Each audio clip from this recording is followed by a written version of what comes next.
Siam tu fakin ban zayan relove Virkelen kwang rasurle Sivazai moi zum te hian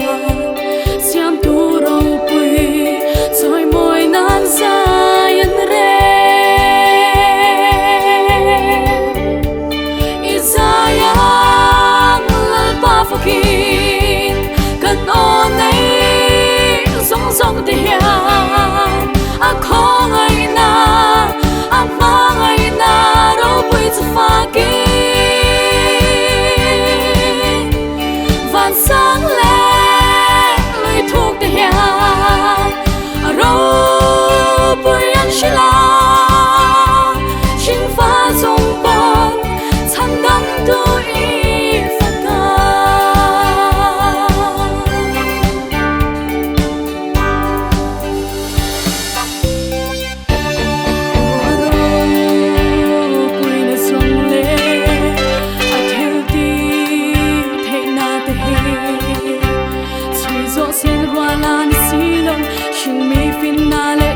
Zung te hian Ruam te le Kan sang te po hian A rau pui na chu shli An fak ning lo Lalpa an zoi mo ye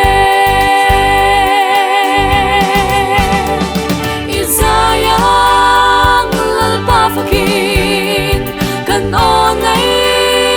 Zong te hian A ko ngay na A ma ngay na Rau bui zu fakin Van sang le Lui thuk te hian A rau bui an shila Shin fa zong bon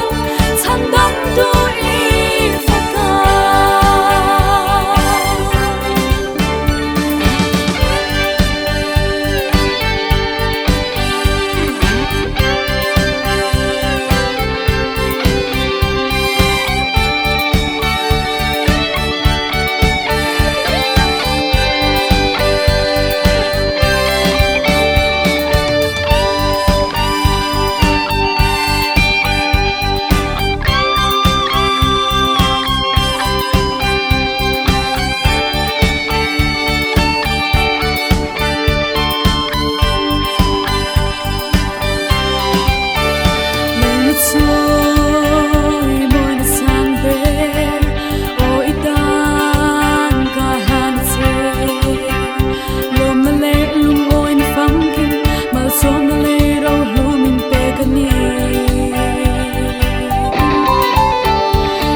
Kan o nay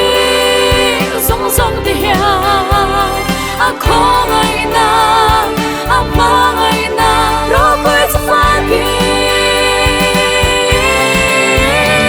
Van sang